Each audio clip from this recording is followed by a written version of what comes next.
everyone, and welcome to another episode of OPE. We are the Ohana Packers Edition podcast. I am Iowa Joe. As you can see, my normal co host partner is not here in Mike Quano, but we are kind of having a throwback this week and going back to the original show and bringing back the Outback Packers gang with my good friend and former co-host Nick Gregory. Nick, it's been a bit. You reached out to me, said you wanted to come back for a little bit. So, tell us what you've been up to.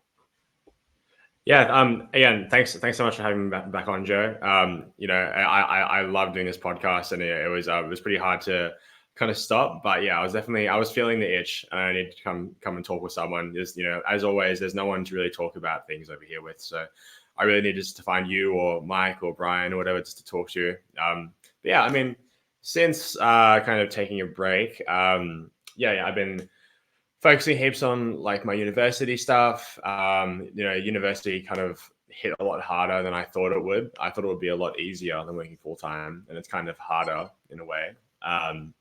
And yeah, I'm just kind of doing my own thing. I was saying to Joe before that I'm really trying to get around to be able to play football over here. I haven't really been able to play over the past couple of years because of like COVID and like being too busy from work, working like 50, 60 hours as a chef, and then, working, having even more time at university studying. It's nice to just kind of like slowly get my affairs in order. Yeah, that's great. And yeah, we had a long conversation about that before recording. So, a lot of luck to you, and, go out there and kick some Aussie ass or however you guys put it down there. But no, that's great. And, I've told you before and everything, but you're always welcome to come on whenever, because you are one of the OGs of this podcast. So, I was giving Kawano a little bit of a hard time that I wasn't going to need him anymore because, my old podcast partner was coming back, but obviously it was just a joke and all that. So anyway, on this special episode, I know last week we had said that we were going to do our award show, but we're going to put that on a week hold, because obviously the big news is the Packers did do the expected from fans, but not expected anything else, that they did fire Joe Barry. It wasn't a non-contract renewal, as a lot of us kind of expected, because he had 1 year left on his contract. So it was a straight fire. Obviously it was a hard thing for Matt LaFleur to do, being that they did know each other, they were friends, but I'm glad that they realized something needed to be changed. So, and Nick and I were kind of talking about this before the show, where we're kind of glad they haven't made a decision on it quite yet. That way we could do this episode and still have a little bit of time to put it out without any issues. But Nick, obviously, what's your feelings behind with the firing of Joe Barry and LaFleur stepping up and doing what was needed? Yeah. I think obviously I'm, as always, never happy that someone's like losing their job and getting fired and things like that. But I think we all can pretty much agree this needed to happen a year ago, really. But I think people, are really easy. It's really easy for people to forget that Matt LaFleur was one of the youngest head coaches in NFL history when he was hired. He was not like, he was not some super experienced guy. He'd barely been a coordinator for a few years. And he's still learning on the job, and I think it's a really important for him, especially in the NFL, where he would have gotten to where he was, because he was friends with Sean McVay, he was friends with Kyle Shanahan. Right. He also benefited from the same systems that helped Joe Barry get to where he was as a defensive coordinator for the Packers. So I'm sure he probably felt like he maybe owed him, and they're obviously close personal friends, and I think it's a tough lesson for him to learn, that maybe he did have a wasted year or two in there that was because of the defense, or they didn't get to where they could have been because of the defense. And I think that this is a sign of him kind of realizing that there is a certain way you need to act when you're the head coach, and you need to really take control. And it can be really hard. It's really hard to work with people that are you're good friends with, especially when they're not meeting the expectations of what you need from them. So hats off to him, and yeah, he is learning on the job. And the good sign is that his play calling has gotten better. this year, I mean, was outstanding. The progress and the player development was something we hadn't really seen as much in season before. Yeah, I think it's just a really great sign to Matt LaFleur's growth because I'm really, a really big believer, but there are going to be more mistakes. There are going to be more frustrating moments, and there's going to be probably another shit hire or two down the line. And he's young, but I do have confidence that he will learn, and this is a step in the right direction. And I'll be honest, I'm surprised there hasn't been more moves on the defensive coaching side. They did also fire the strength and conditioning coordinator Chris Gizzy or however he pronounces his name. That could just I know, and I wish I could go back and find out who tweeted it, but somebody said that the strength and conditioning for the Packers is kind of archaic compared to some of the other teams in the league. So I'm wondering if they're taking a long, hard look at why they're getting some of the soft tissue injuries and saying, hey, we need to change this up. We need a fresher opinion or a fresher type of person in there to get, and that could be why they're also sending Christian Watson and Eric Stokes to the Madison Medical Facility to go through tests and go through the studies down there to figure out why they're dealing with these constant hamstring issues. But yeah, I mean, I don't want to, I will never 100% celebrate somebody losing their job. It sucks, whatever. But a little bit of me is happy that, like I said, he did finally figure out we got to make a change. Otherwise, this team isn't going to move forward. That he realized that Joe Barry wasn't the guy that he needed to have the defense take that next step, considering all the talent that is on that defense. So, it's a sad day for Barry, but it's also a happy day for the Packers in knowing that we're going to be able to move forward. And like you said, there are going to be some, shit hires here or there. And again, I'll repeat, I'm surprised there wasn't more moves. As much as I hate talking bad about a former Hawkeye, I think Jerry Montgomery needs to be moved on from. The D line really hasn't been up to par. I know they looked better this year, and I think a lot of that has to do with not playing Kenny Clark at nose primarily, letting him move out to the edge a little bit more and letting Slayton be that nose type of player in this defense. But it going forward, we're going to talk about some possible candidates and some of the guys that they've already interviewed today. And, the big rumor well, let's just go ahead and get into it. The big rumor right now is they've already offered the position to Christian Parker, who was the Broncos defensive back coach. I like I was telling Nick earlier, I can't really talk much about other coaches, not like head coaches, but like coordinators and position coaches, because in a fan mind, they're a dime a dozen. So it's hard to keep track of how many of them are out there and who does what and how well this one does. So from a fan perspective, it's not always great to get our opinions on who should be a coordinator. I mean, if you ask the majority of Packer fans, I'm sure they would tell you, "Oh, well, Donald Driver needs to come in as the wide receiver coach, and Al Harris needs to be the defensive coordinator, and Charles Woodson needs to be the defensive back coach, and you need to bring Clay Matthews in as the linebacker coach," because we all know how they were when they were playing, but that doesn't always make a good coach. So, Mhm. but from everything that it sounds like, Christian Parker is the up and coming choice for a lot of people when it comes to defensive coordinator. Some of the things that's been passed around on Twitter is that he's been through three different regimes in Denver, so that means he's well thought of. He's a players coach. All his players give him rave reviews. He's young. We looked it up. He's 32 years old, so obviously that would be in the Matt LaFleur like realm of young unknown type guy come in and work on that side of the ball like LaFleur was. So it, and by all rumors, I think it was Andrew Mertig or Murtog or however you pronounce his last name. Sorry, Andrew, I'm not good with names. And then Brian Maffey both were talking about their inside sources. Both said that the Packers did offer it to Christian Parker. I nobody else has confirmed anything. Obviously, none of the beat writers have said anything. So what are we thinking, Nick? Yeah, I mean, there's been a lot made of telling Matt LaFleur to kind of find his own Matt LaFleur. There was that whole thing with when Sean McVay hires Brandon Staley, he was told by Les Snead to find his own Sean McVay.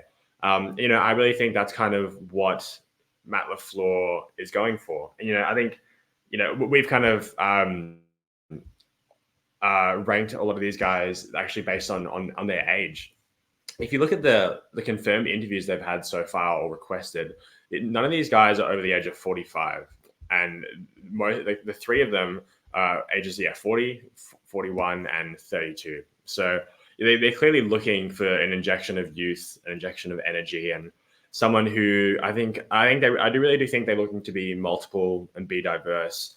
Someone who can kind of emulate the effect that LaFleur has, where he can shift what he's doing, and they can be flexible in their approach, trying to replicate that with the defense.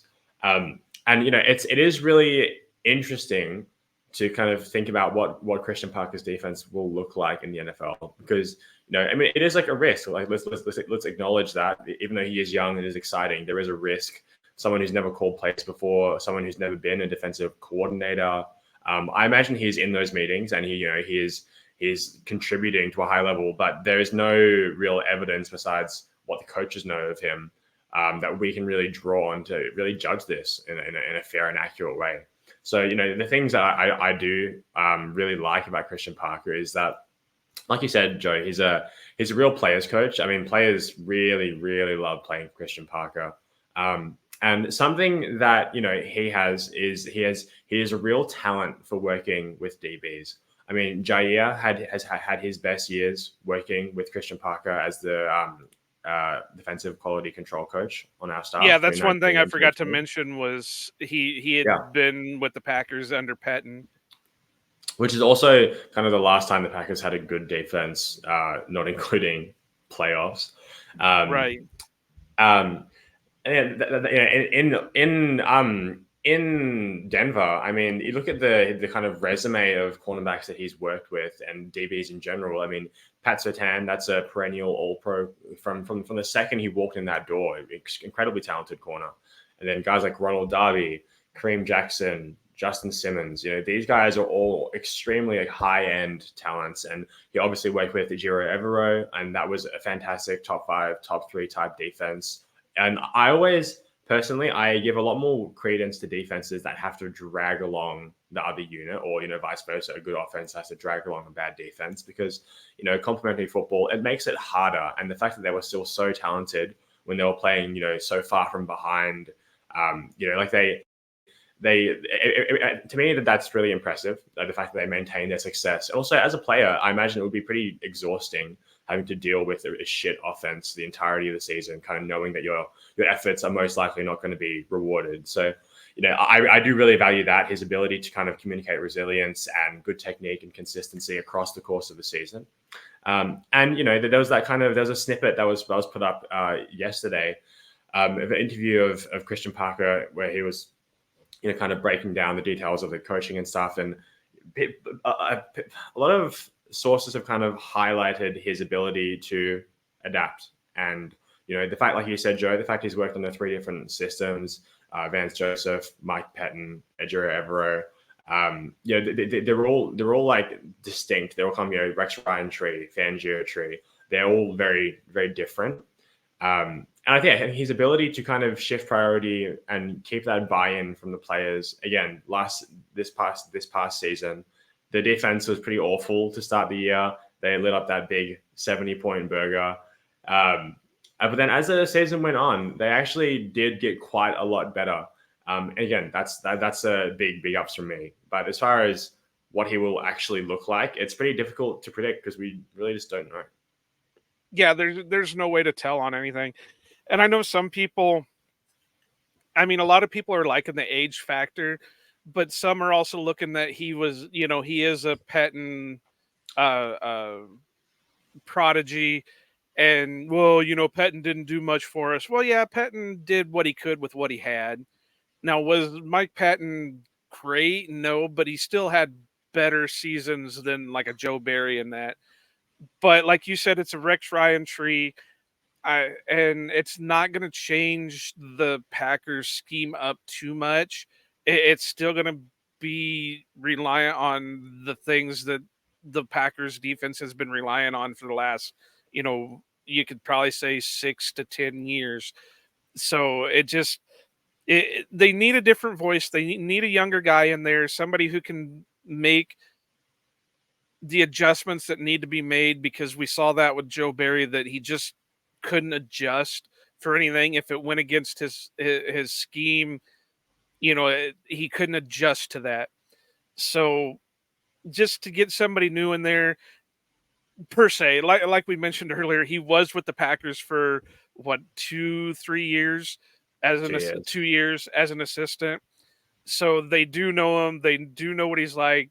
So obviously he's going to have preference over some of these other ones. The only other one that I could think of that would be preference, and I wonder if they just gave him an interview because it's, how do I want to say, it's a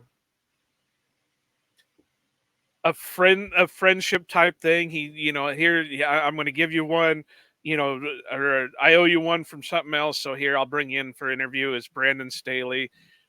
I'm not a big fan of bringing Brandon Staley in as the defensive coordinator. So, like I said, I think it's just one of those, hey, we're going to bring you in, we're going to talk to you just to, out of a courtesy. That's what I was looking for, just a courtesy to bring you in as an Yeah. interview. But, we're going to be looking at a different spot.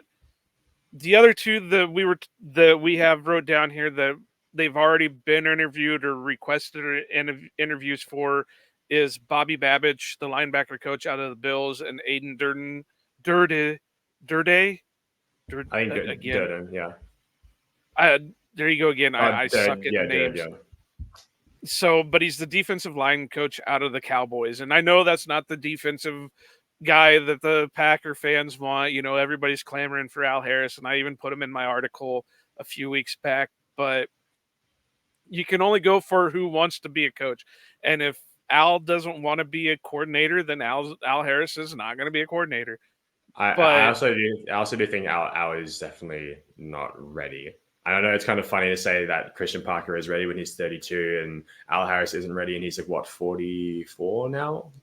yeah, he's got to be mid to late 40s. I'd have to look it up for Yeah, sure, but and I think even Al himself would probably say that he's probably, if he's being fully honest, isn't fully ready. He's not like some super like long storied coach, yeah, I think that is like, just to interrupt quickly. I think that's like a nope, that's really fine. like risky, like kind of shooting for the moon type move, when I think there's probably better people to bet on instead of Al Harris.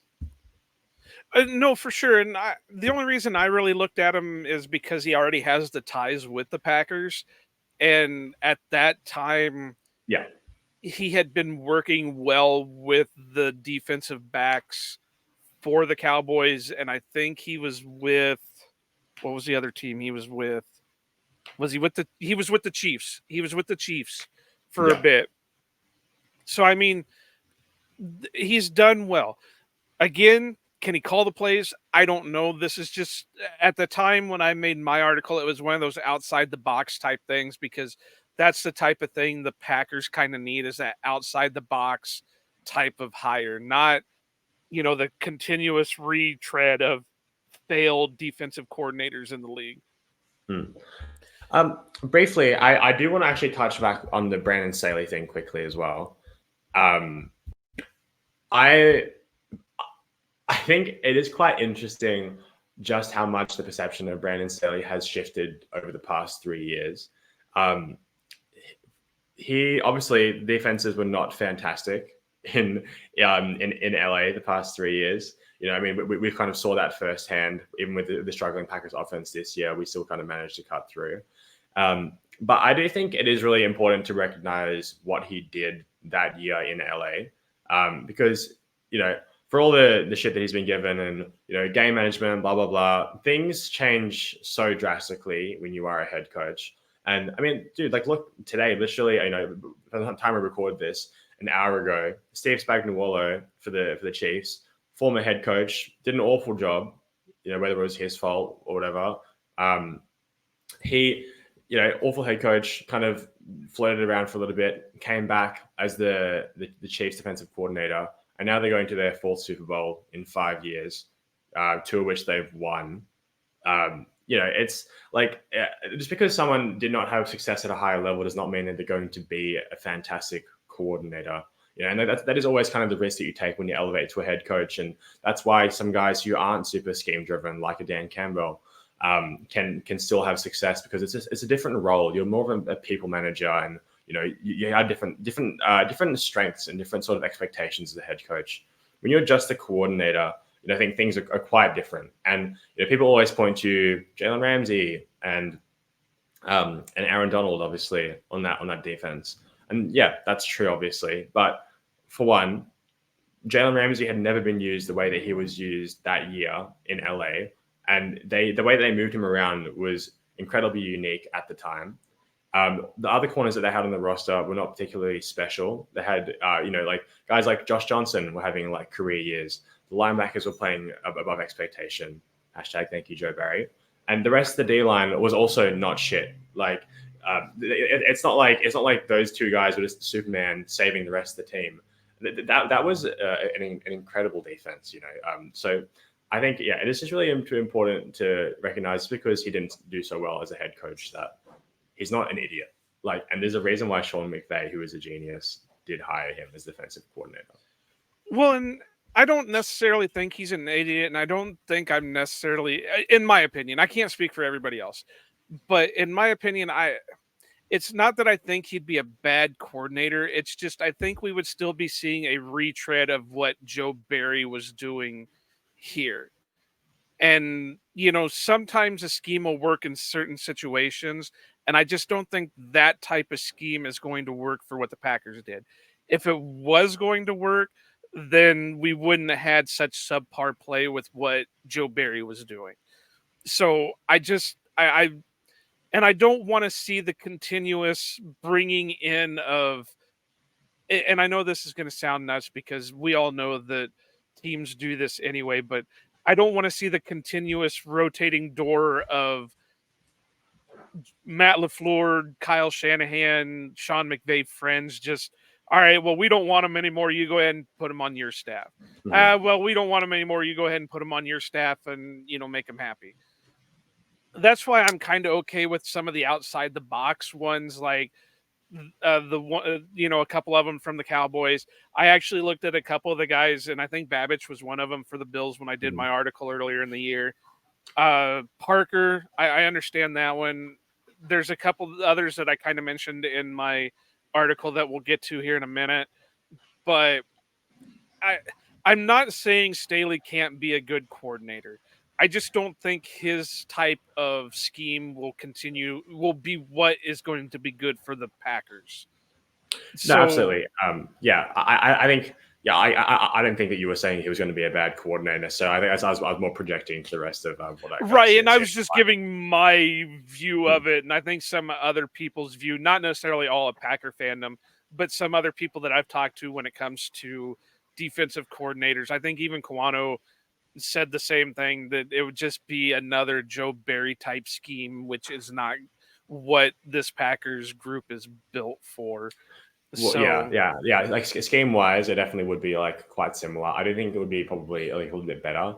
And I also just think, yeah, like the way they've drafted, I think me and Kwan have talked about this as well. Like the way they have drafted is not necessarily kind of the best for what their system is, which is also kind of a bit weird, the disconnect from Gutekunst to the defensive coordinator.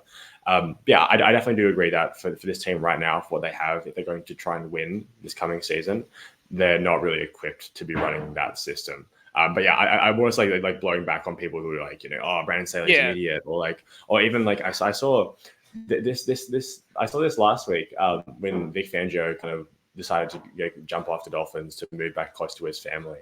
People saying, oh, Vic Fangio, his like system's like done, he's not a good coach, blah blah blah. I'm like, did you guys like watch the NFL for the past 6 years, 7 years? Like he's like still a premier defensive mind and one of the best defensive coordinators in the NFL. What he did with that Dolphin squad is also still incredibly impressive, considering how many injuries they had. Yeah, I don't know. I find that really jarring that people are like, maybe it's I'm just overreacting to like the casual fan base, but the fact that people have like stopped respecting Vic Fangio is incredibly mind blowing. Because if he was hired in Green Bay, I think everyone should have been very happy with that. I think I would have been happy with it, but I'm also of the mindset that I want to get some young blood into the NFL Absolutely. ranks. And even though I don't like the team per se, I wouldn't have minded if they would have took a chance on like a Jesse Minter from Michigan. Even though Oh, we all knew absolutely. once Harbaugh took the job and with the Chargers that he was going to pretty much kind of poach all the coaches he could from Michigan. Yeah. But Yeah. or at the time I've kind of wore off on it a little bit, but at the time I was kind of okay with them offering to Jim Leonard, even though again I'm not a big fan of Wisconsin. It was going to bring the new blood in, because again, if Mhm. you look at everywhere, all it is retreads. Well, what's the definition of insanity? Continuously doing the same thing over and over and over and over again. And that's what you Absolutely. get when you start retreading, is just you get the same shit over and over again, and sometimes it works, sometimes it doesn't. And that's not what we need for the team right now. We need something Mhm. that, if it's going to work, then we need it to stay around for a long time. If it's not going to work, then we know we can cut ties and bring somebody else in. No, But totally agree. Yeah. and that's why when I looked at mine, even though a couple of the guys that I got on my list are above the 45 age mark, they're still relatively new in the talk of coordinator ranks. So Mhm. I think we pretty Yeah. much touched on all the already interviewed guys. So let's go ahead and talk about some of the possibles. Unless you got something else you want to talk about with the. Um, Oh no, no. Yeah, I mean, I just want to touch on like a lot of these are kind of older candidates that get considered for coaching, like in their 50s or 40s. A lot of times it is because they spend time either like baking in the college world, or they're ex players, especially if they played into their 30s or hung around. The timeline is just delayed. It's I think it's not like Yeah. and also the same way it's also not an indictment on a younger coach. Yeah, like, I mean, especially now in the modern NFL, we're a lot more receptive to it. But yeah, shouldn't I think an age shouldn't be necessarily an indictment one way or the other. It's more like what experience you have and what kind of person you are, in my opinion. And I think a lot of people look at the age thing because they want somebody who can mesh with the players. Well, when you start Mm, getting 20 something players and 50 to 60 something coaches, you don't tend to think that that can mesh well with each other. But it can work. Look at Tom Clements. He's what, in his late 60s? yeah, yeah, And he not only meshed with Aaron Rodgers, but he's also meshing with Jordan Love. So it can happen. I think a lot of guys figure that if I bring in a coach that's, mid to late 30s, early 40s, he'll be able to get along better with a uh, 20 something year old kid player, mm, that they'll listen to him a little bit more. Because when you start, it's kind of like when you go to school and your teacher is in their 60s and you're 15, 16 years old. You look at them as an authority figure than more than you do as a friend. mm. And I think that's the same way it goes with coaching. But anyway, that's a psychology type thing, and I'm not a psychologist by no means, and I would love never to be a psychologist. So we'll leave that for a different podcast. But Psychology anyway, podcast. yeah, and I'm not doing that. I don't get paid enough to even mess with psychology.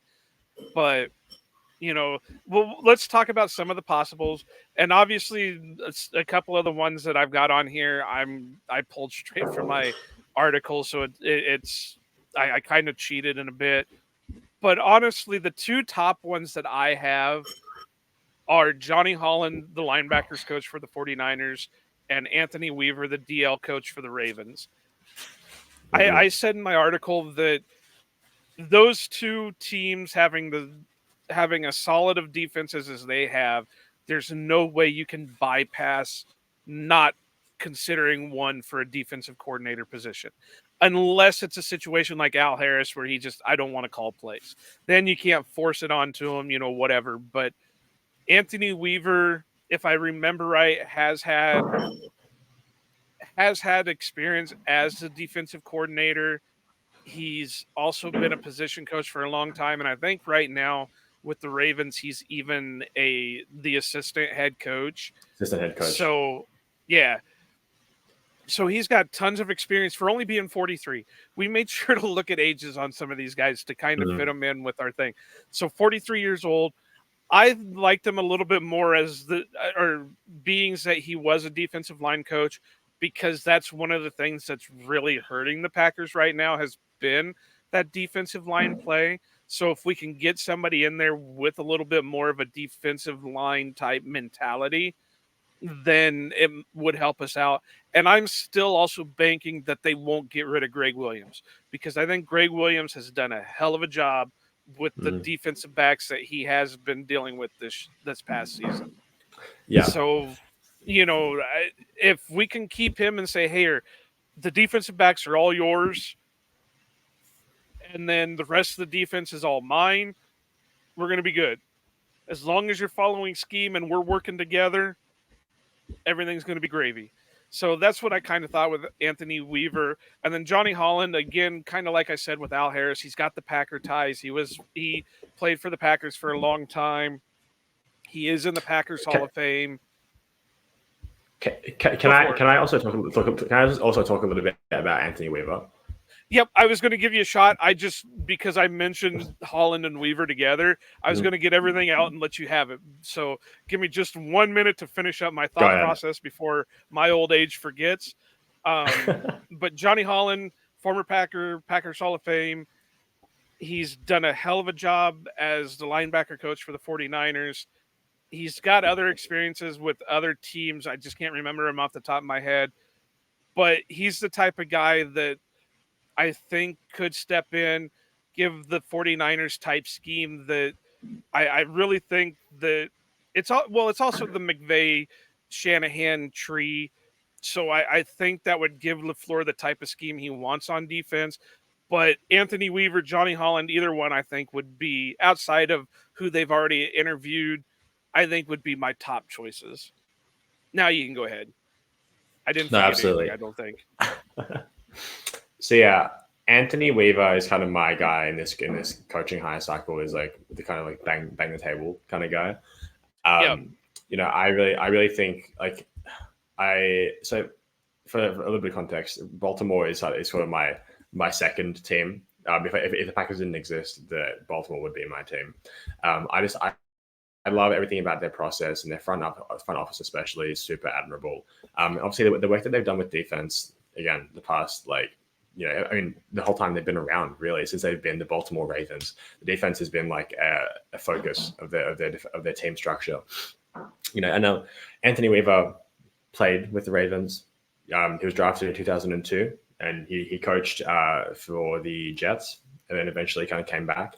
I just think there's so many things he has going for him. I mean, this looked like this past season. Obviously, working with Mike McDonald was probably more him than Anthony Weaver, but the fact that he worked with him is still awesome. This really really fresh, exciting new defense. Mike McDonald is undisputably the best defensive coordinator in the NFL this season. I mean, he literally in a playoff game held Mahomes to 0 points in an entire half of football, which is Yeah. not a thing that happens ever. I think we have to really recognize just how important and how exciting that is, even though they still lost the game. That doesn't happen. So, um, again, Anthony Weaver, like he's the D line coach, assistant head coach. There's this ongoing, constant, just churning of the roster on the Ravens D line. We had Zadarius Smith. It's like all these guys who are like fifth rounders, fourth rounders who just show up out of nowhere, play like an all pro for a season or two, and then just disappear. The next guy comes in, so on and so forth. Guys like Justin Matabike, Jadeveon Clowney's had a career season this year. Odafe Owe, like I said, Zadarius Smith, Travis Jones, Roquan. Yeah, sure. And Broderick Washington, all these guys who play for the Ravens are just so talented, and I love the way that they play as well. These like big guys who like super effective pass rushers, but also very very disciplined. Something everyone in the Packers struggles with, except for maybe Preston, and that's because he played somewhere else first. Right. That's kind of Rashawn's biggest weakness by a long shot is his lack of discipline when rushing and kind of refusal to set the edge in the run game. I think that would immediately change if you had a guy like Anthony Weaver around, kind of get that front short up and, let the DBs kind of handle themselves once we get some more talent in the room.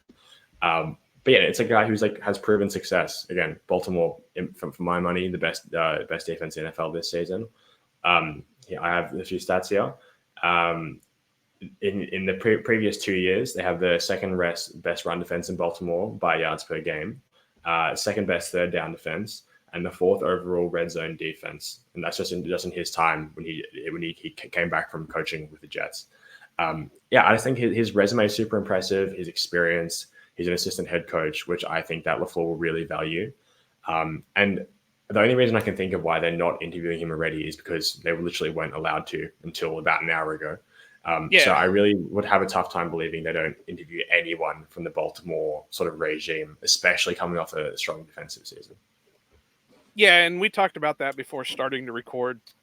That if I remember right, the rules are that if the team's still in the playoffs, that they can't interview for another position. But I could be wrong. I don't know. But I thought that's how it was. Now it could be just you can't interview them for your head coaching position. I'm not 100% sure on it, but and the thing about the Baltimore tree is and again, I could be wrong. I am wrong 9 times out of 10. I think one of the assistants to Brian Gutekunst came from the Baltimore organization. Yeah, their director of player personnel. I always forget his name. He's been with the team I can't think of it the whole either. time Gutekunst has been here. Yeah. And that's the reason, and I think that's part of the reason why they were able to sign some of the former Ravens that they have, like Zadarius and that. But I think that would help in Milt Hendrickson. That's it. There you go. That would help facilitate maybe bringing a guy like Weaver on board. So, again, the only reason we would think that he's not getting an interview is because they were in the playoffs still. But what are you thinking about like Johnny Holland, like I mentioned? Yeah, again, like very, very strong resume. He survived a few different regimes as well. I think, like being involved on, such a progressive staff as well, like they have their core ideals, like run defense, playing big, and they always play super physical. They don't really have like a weakness. Obviously, the run defense was not as good this season.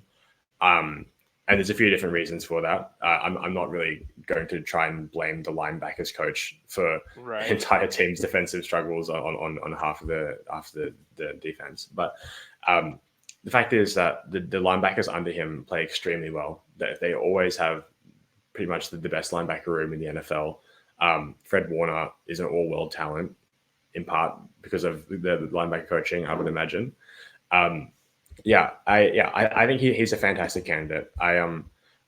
Personally, I think I'm just really biased towards Weaver because I love that Baltimore coaching staff. But I definitely think he's one of these guys who's definitely worth an interview. Absolutely. Right, and that's all we're looking at right now are possible guys that could interview. Because I don't think LaFleur is just going to jump at somebody right away, even though the rumors are that, again, supposedly according to some sources, they've already offered it to Christian Parker. Nothing's been confirmed on it. We do know he was interviewed for sure, but nothing else is set. So I have to believe that they're still going to be interviewing guys until they get to the point where, yeah, this is our finalist. So uh, the next guy, and I've got to look back at my article for my information on him, is Jason Tarver, the linebacker coach out of the Browns. And like I said in my article itself, it's kind of weird when you're talking about bringing in a guy from a team like the Browns, but with the way their defense has played the last couple of seasons, it's hard to ignore them anymore. Yeah, the team overall hasn't been great. Yeah, they've been making some questionable decisions with some of their personnel.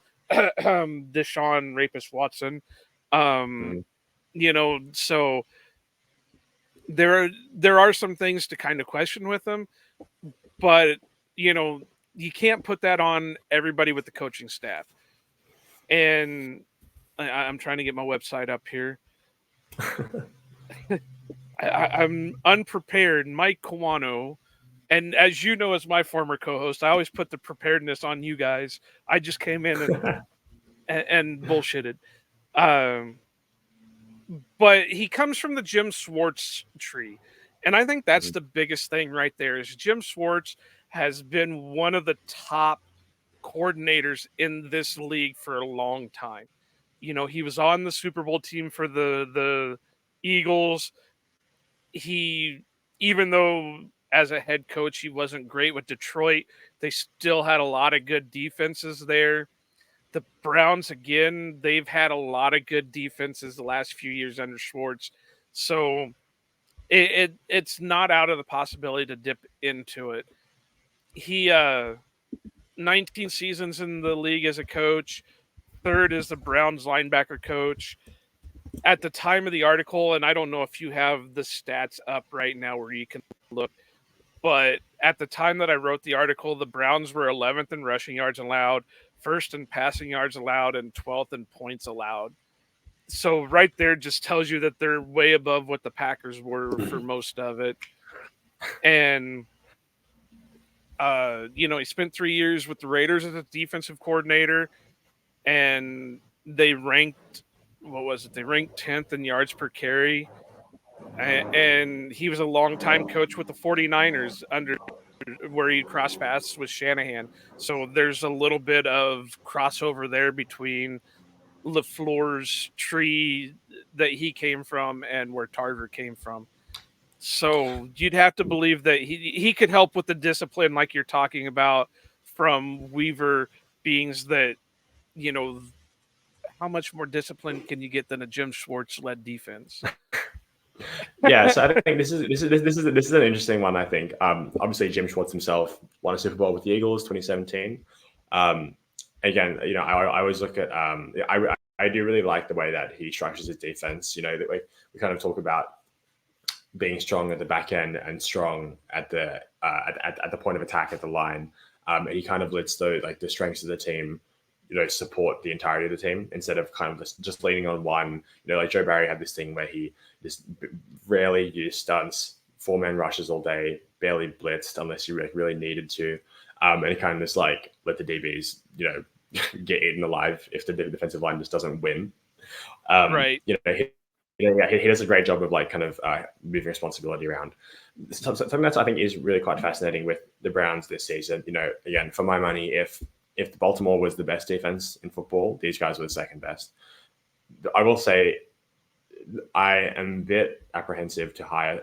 I would be apprehensive to hire someone from this iteration. Jim Schwartz is his first year in Cleveland this past season. Schematically, they are not a disguising team. They don't try to trick you. They don't try to play mind games. They're not. Baltimore is crazy because they're moving people around before, after the snap. It's the equivalent of what Shanahan McVay with the real ADHD motion thing just on the defensive side. Schwartz is we're going to run this coverage, and if you figure it out, beat us. Go do it. It's almost in a complete different sort of philosophy, and he really leans on the big edges. Myles Garrett, can't remember who else is on the other side, but Zadarius was out there for a bit this year. Yes, exactly. That's it. He really leans on yeah, you know, like I said, like the point of attack to kind of squeeze those guys, but he's not really doing a lot of innovative stuff, sort of schematically. Um, I, yeah, I think you know, it's definitely worth an interview, but personally, probably not my first choice. I think that what's happening in Cleveland right now is very much based on what players are in Cleveland. And like, even if you just lost Miles Garrett, again, if any defense lost their best player, it would make a big difference. But they really hinge on the success of their best guys. And I'm probably personally I'm more interested in a team like Baltimore that it's really like a sum of their parts, so greater than the sum of their parts. You know what I'm saying? Like Right, they right. don't like Baltimore has also consistently had so many injuries to deal with. You know, even in the game today, Marlon Humphrey was in and out, and they're still super stout, super creative. Whereas yeah, Jim Schwartz, it's really like he leans into the strengths of his players. Yeah, I think it's definitely worth an interview, but probably not my first choice. I think one of the reasons why I went with Tarver and what you're talking about uh with Schwartz's straightforward, no, goofiness to it. And I use goofiness not as a disparaging remark, but as what you were talking about with the Shanahan McVay motion ADHD stuff. But LaFleur has stated multiple times that the defense needs to be uh more comprehensible, less junk in it, Mm. something they can understand a little bit better, and that's what he's going to be looking for.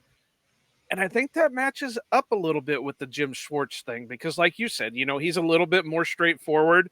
He goes out there, throws his stuff out there, and says, "Hey, if you can beat it, beat it. If not, we're going to run it on you all damn day."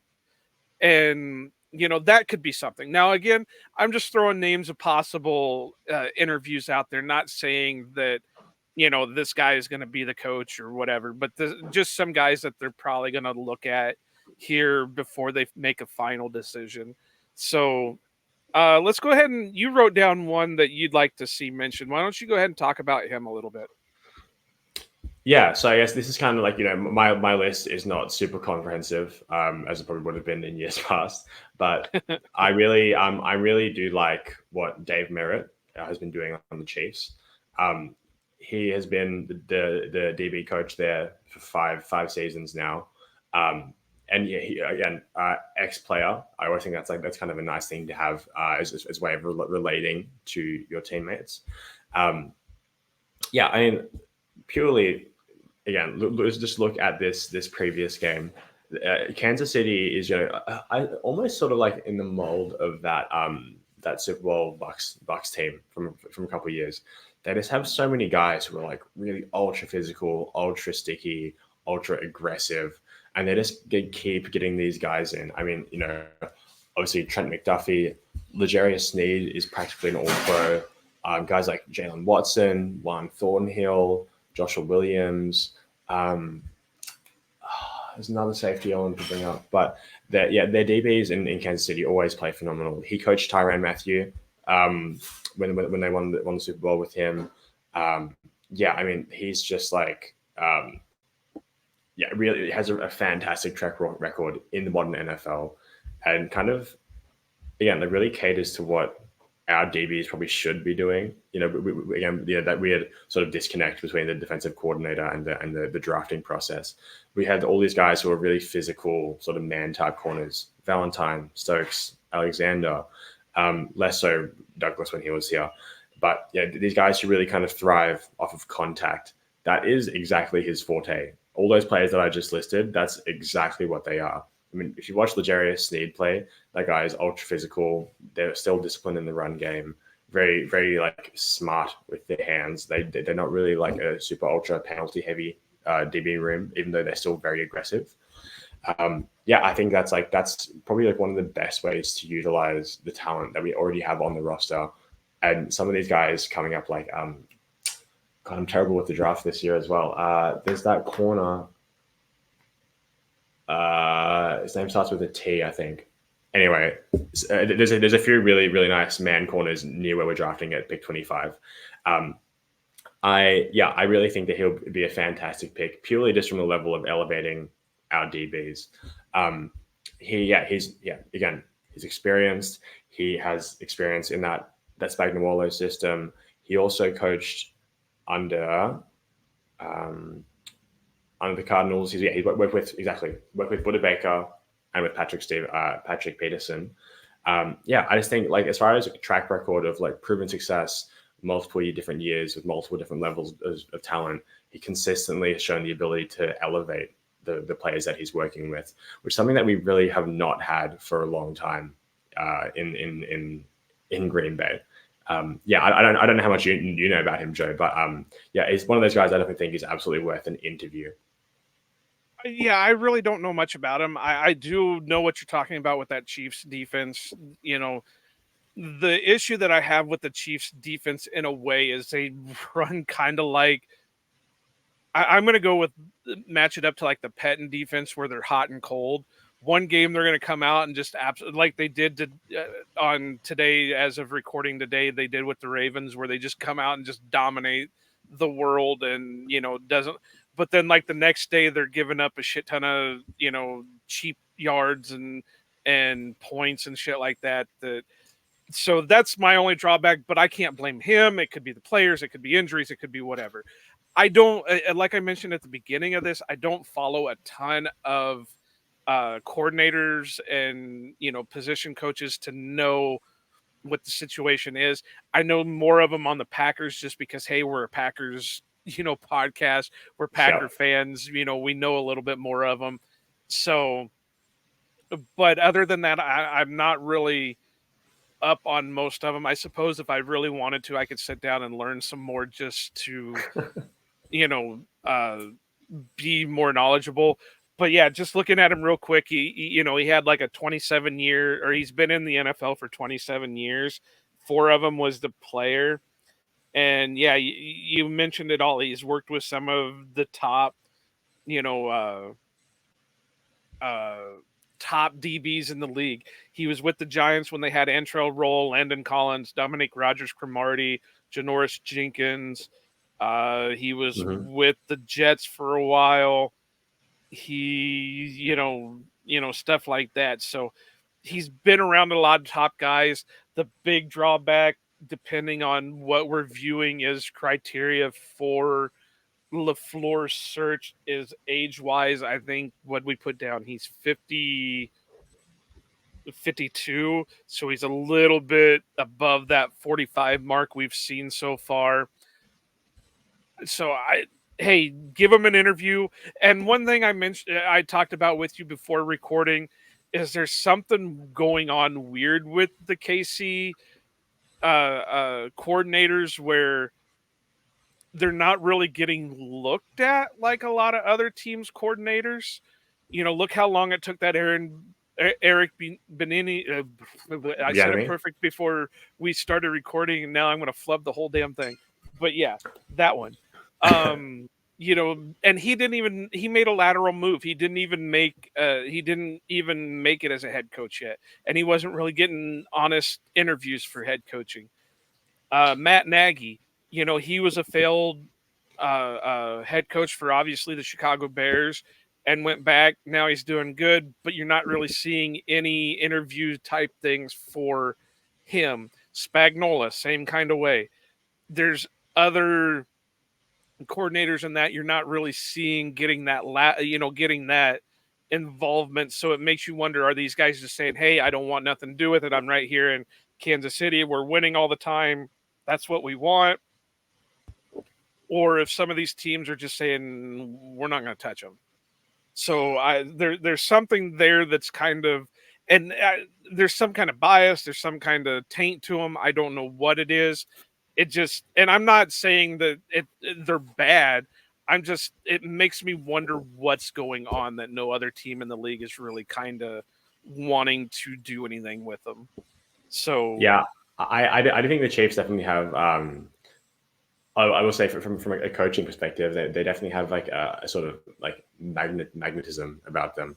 If I was a coach and I wasn't like pushing to become a head coach, or if I was really trying to maximize my learning experience, I would absolutely stay with the Chiefs as long as I possibly could. I mean, Right. they're proven to be successful. This was supposed to be their down year, and they're playing Super Bowl in 2 weeks. So Right. like they're always going to be good as long as they have Andy Reid and have Mahomes there.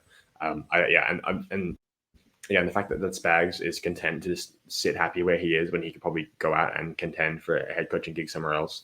I think really speaks to the strength of culture they have there. And yeah, like people don't feel like they need to get out of there as soon as they can. They don't feel like it's a temporary thing that they can keep learning and keep growing as coaches, which I think sucks for the rest of the league, but good for Kansas City. Um, Right. And that's why I yeah, said it. It's one of two things. It's either the other teams in the league don't want to touch them with a 10-foot pole, or the coordinators and the coaches on the Chiefs are just telling other teams, no, we're staying put. We're good where we're at. We'll probably stay here until Andy Reid decides to retire. And it's one of two things. It has to be one of two things because I can't see any other issues there. So, if they can interview him and he wants the job, I would be more than happy with it because he does have the experience, and it would be interesting to see that Spagnola type defense on the Packers with the talent that they currently have. So I've got one more I want to talk about, and I get shit for and I didn't even put it on the notes, so Nick really doesn't even know which one I'm uh, kind of here we mentioning go. right now. But I keep getting shit for it, but I don't understand getting shit for it when everybody else was happy to say that they wanted another person that was basically the same thing. I mentioned interviewing possibly Steve Belichick. Now, everybody Oh, and their little brother was throwing out, "Oh yeah, Bill Belichick's getting fired. We'd love to bring him in as our defensive coordinator." That was never going to happen. I honestly think with Bill, it's either I'm going to get a head coaching gig or I'm retiring. There's yeah. no demotion. It's going to be a lateral or nothing else. But I don't see any reasons why. And I do. I get sour looks every time I bring up Steve Belichick. A lot of the reason is because of the whole tongue wagging type thing that he did, whatever.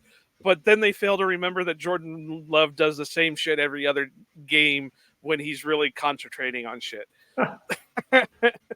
But you can't deny the success that the Patriots have had on defense. And a Yeah, lot of that is the Bill Belichick situation. And why not, if you want one Belichick, why not take the younger Belichick that's possibly going to stay for a lot longer than the older Belichick? I just think that I really think, yeah. I mean, again, if I was in the league, I would just try to interview as many people as possible and to surround myself with as much opportunity as I could. But I don't know. I think probably it's just because you're trying to chase things in the wrong direction, in my opinion. I just think what happened in New England was like I don't think that that'll ever happen again. I think the No, way that Belichick uh, the control that he had over the entirety of the team and the continued failure of just about every other coordinator who left that team. I just think, and also the fact that one of the only reasons why Steve had the job there was pretty blatant that it was because of his relation to Bill, in my opinion. Look, I'm sure he probably does have a fantastic defensive mind and a good head for football. I just think, as far as a DC candidate, I don't think we've really seen enough from him as an individual coach to really bank on hiring him or any kind of replica of Patriot style success. Also, because the Patriots are a team that continually evolved. They played football in several different distinct eras, besides rule changes and player changes, etc. I just think it's a very dangerous game if you hire someone like that, hoping to get a similar effect rather than just their own kind of virtues. and see, I think a lot of people are mistaken for the reason that I'm not saying what you're getting is what the Patriots had, but you can't deny that he's been a solid coach for what he's been coaching in New England. You can't deny that they haven't had success on the defensive side of the ball in New England. He's another part of that pedigree from New England. Look at what they just did. They gave the head coaching position to Jared Mayo, who's only been a position coach for 5 years. So, Sure. you know, that means that there's a lot of trust in there. Do I think he's going to move? I think honestly, if his dad gets another position, he'll try to poach Steve. So there's no doubts in my mind that it's an outside the realm possibility. But he's a couple of things that I've heard from the LaFleur press conference is that they're going to be looking for somebody who is a little bit more of a pass defensive oriented or a pass Oriented. defensive oriented. I can't even talk right now. Oriented type of guy, and he kind of fits the mold. He's been the DB's coach, he's been the safeties coach, and he's helped a lot of guys. I mean, Stephen Gilmore. I have a whole list of them on my article that he were there when he was having while Steve Belichick was the positions coach there. So I'm not saying what you're getting is the next Bill Belichick. I'm saying you're getting fresh blood that knows what he's doing and has the pedigree similar to what you would be saying by getting some of these guys that come from the Berry tree, the Pettin tree. There are another guy Barry in that. Tree. Barry Tree Well, doesn't exist. I'm I'm not just I acknowledging know, but that. I'm using as examples. Like we're talking about how like the Spagnola tree. You're hoping to get a guy from that tree that can treat the defense like Spagnola did in that position, because that's Yeah, always yeah. going to be your hope. I just think again, like with especially the way that the Patriots defense operates, they really rely on very like specific types and sort of maximizing talent in a very situational fashion. I just think the other guys that I like have ties to either new and innovative schemes or proven success or a mixture of both. Again, my guy's Anthony Weaver, assistant head coaching experience, and literally working on the most cutting edge defense in the NFL that is just as dominant as any offense is. That's the kind of guy that I'm interested in. I just don't see why I would go for Steve Belichick over another assistant coach who is on one of those other like 3 or 4 teams that I view Never as said I would to be take like him over them. I just said in yeah the yeah. realm But of I'm just saying possibility. like sure yeah yeah no, sure yeah I just think yeah I'm like why as far as why people would not be interested in him I just think there's much better candidates in my opinion. Well, I honestly think a lot of people also are tainted because of the last name. And I don't think you can base something off of a person because of that last name. That would be like saying, well, I don't want to talk to any Gregory's because that Nick guy is such a dick. And, But you know what I mean? It just, but I think in the realm of things that he could be a possible interview, uh, dependent. Yeah, there are guys that I would rank way ahead of him. Anthony Weaver being one of them, Johnny Holland being one of them. Um, even that Christian Parker, from what I'm seeing, being one of them. But what happens if you interview Anthony Weaver and he says, hey, I'm good where I'm at, or what I'm really the only way I'm leaving is if I get a head coaching position? Then you got to start looking elsewhere. Then you got to go to your next guy in line. Okay, Johnny. Hey, Johnny, we really want you in this. Hey, I appreciate the offer, but I'm good where I'm at. I'm not really a play caller. I'm a developer. Then you got to go to the next guy in your line. I just don't see why you would keep him completely off your list when he has shown to have a proven ability to be able to do, especially, and this is one thing that really boggles my mind. He never played football. He played college lacrosse. So to be able to step into the NFL ranks, and yeah, a lot of it has to be because of his dad, but from a guy who's experienced with that, with the whole Iowa situation right now, just because your dad's a good coach doesn't mean the son's going to be a good coach. And so far, they've not done anything to get rid of him. And it sounds like a lot of the players really like him. And, like I said, he's helped coach some pretty good positional players up there. sure. Are you looking it up right now? I'm trying to get more familiar with what he's done recently. yeah, I don't know. Again, I just don't He's see a reason for him to he go. has he's a nepo. He spent a lot of time. He's never been anywhere outside of New England, but he's done a lot of the same position. He's done a lot of different positionals. I think he started out at linebacker, then he moved to the safety ranks, and then he kind of went into the. I think he just became the defensive assistant. So yeah, he's got a lot of nepo to him, but that still doesn't stop showing that he's helped out a lot of the positional groups up there. So he does have a lot of understanding of what he's doing. You know what? He does have 3 Super Bowl rings, so we'll give him that. And those don't, unlike what a lot of people think, those don't just grow on trees, man. They really don't. So, that's really all I'm going to bring up. I mean, we could have like a 3-hour show just on guys that are interesting or anything like that. Are there any others that you would really like to bring up or have any thoughts on? Or do you have any predictions? Do you have any hopes?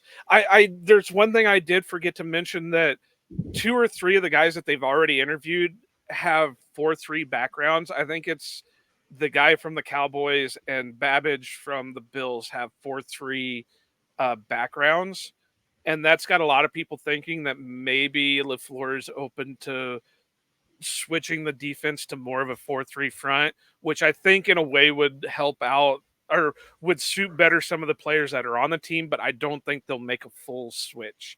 But anyway, like I said, do you have any other thoughts or any other guys you want to bring up or any last Well, opinions? I guess more just like in speaking in broad strokes, with the 4-3 thing, I just think in today's NFL, it's not really a thing. Like, it's not like you don't define a coach's scheme by whether they're running a 4-3 or a 3-4. I mean, like, nickel is basically base now, so it's really like, I just think that's a bit of in my opinion, it's a bit of an outdated classification because it's really just based on who you have in the room. I think, technically the Packers kind of have enough guys that can play inside that you probably want to play some kind of variation of a 4-3. They still don't really have a true reliable nose tackle to be at the center there. But yeah, whatever. I think with, I talked a lot about this when I was on the pod originally, but I think people get really caught up in like, oh, I like this game and I like that game and whatever. Again, I said some similar things earlier, but I think what you really should be chasing is guys who can just effectively communicate, because obviously you do want to be involved in a good scheme, and especially in the NFL. Defense generally operates a couple of years behind offense because offense is so much easier to kind of pioneer, whereas defense you still have to be reactive and adaptive, where you can't really dictate as well. I just think people should not really be so attached to their priors. I really see like a lot of it. Like, again, this strange like dismissal of the Fangio tree. And again, like, there's always going to be like bad coaches in every tree, every scheme. There's always going to be people who are just not good teachers or communicators. It's not an indictment on a particular system. Every system has strengths and weaknesses. It's more so the coaching aspect of it, I think. I think people just need to like, I don't know. Like, I think people should just have a bit more of a holistic view on kind of what's happening, rather than just being like, oh, he worked for this guy, so he's going to immediately be good because the guy he worked under was good, or vice versa, he'd be bad because the guy he worked under was bad. And like, I see it a little bit with Christian Parker even, and I'm not even saying he's my favorite candidate. It's because he was involved in that 70-point loss, which potentially was going to end up as the worst loss in NFL history. It's like, that like that is not an indictment on him at a personal level of his ability to coach. There's a multitude of reasons why that happened, things like that. Coaching, it's complicated. There's a human aspect to it, and obviously you want someone with a proven track record, but in lieu of someone who is going to be good. I think it's really just hard for us to even say. When it comes down to like personalities and communication and things like that, it's really hard for us to judge with the information that we have. I think just dismissing candidates outright who, based on based on your prior evaluation of things that you don't even really know that well, like their presence in the locker room, I think I don't know. I think it's like a sort of a bit of a misguided sense of judgment. No, you're right. I mean, even Joe Barry, I don't think anybody ever gave a fair shake to just because of the taint that he had coming in. You know, the bad seasons he had in Washington, the bad seasons he had in Detroit and all that. But, sometimes it doesn't work out in the case of like a Joe Barry, but some cases like a Steve Spagnuolo it does work out. Or if you didn't give other chances to, Pete Carroll would have never been with the Seahawks and did what he did there. Because if you base that off of his previous, he was the head coach for the Patriots and even the Jets and still didn't do shit. He had to go to the college ranks to work his way back up. So, it just you can't just base it off of one thing or the other. You got to give everybody a fair shake. But nope, everything that sounds good to me. I think we had a really, really good conversation on the possibilities. Hopefully they don't rush into anything. Hopefully they can, take their time, get some feelers out, get an idea of what they're looking for, which I think it sounds like LaFleur has with him wanting more of a pass oriented guy and a more simple approach to a defensive scheme. But Nick, is there anything you want to plug before we sign off here? Um, no, honestly, yeah, I'm just happy to be here. Really, yeah, I mean, Joe, it was lovely to get to talk to you again. I'm not as sharp as I usually am with these things. This especially like I just finished working over the weekend, and that's when all the news dropped about the Christian Parker interviews and that kind of thing. So I haven't had a chance to be as on top of it as I usually am with my notes and stuff. But no, it was a great time. Had a good time. Well, Nick, it's always great to have you on. I'm hoping that we can get you on more often just for old time's sake. Get that Outback Packers back again type thing going on. But I know you said you got some music coming out pretty soon. Is there anything with that you want people to look for? Or this is your time, man. Tell the tens of people what's going on. Yeah, I mean, I have my little band on Instagram. We're called Big Cat. Um, yeah, our current handle is bigcat.band. But yeah, I mean, we're going to be recording some stuff relatively soon in the coming months. Um, but yeah, honestly, besides that, I'm just kind of doing my own thing and just chilling out. Yeah, it's really funny being on uni holiday. I'm so used to this like Australian summer being my busiest time of the year. Years past work like in this time of the year work like 70-hour weeks or whatever. Like a couple of years ago I had a streak where it was like 10 days in a row, about 100 hours. Um, and that was like, that's kind of just what I got used to over the summer. And then now with uni, I've been on holiday from November and I don't finish my holiday until the end of next month. So it's a stark contrast. And it just feels weird to have this much free time on my hands. So yeah, I'm honestly just chilling. No, that's great. So be sure to check out Nick's Instagram for any of his upcoming music and to keep tabs on what he's doing over there. So I think that's a good place to end the pod. So be sure to check us out. Follow us on Twitter.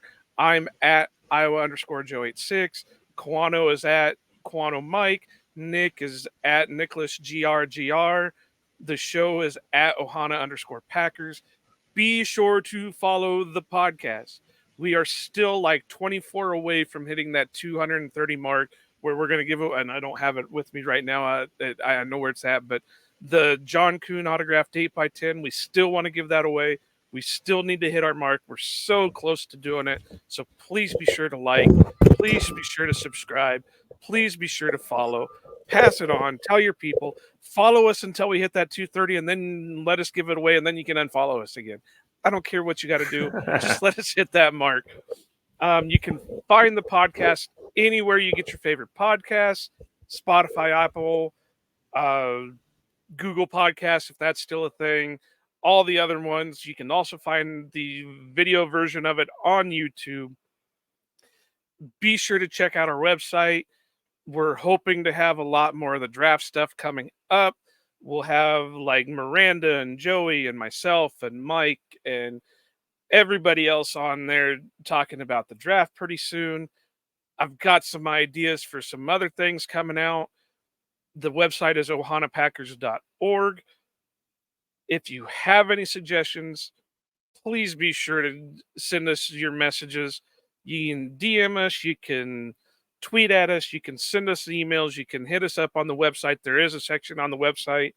Let us know what you think, good or bad. We don't care. Let us know. But I again, Nick, it was great to have you on. This is where Mike would say, wishing you go pack, go, and aloha, but I'm not going to do it. We're going to have Nick finish it like we used to finish it, if Nick remembers how to finish it.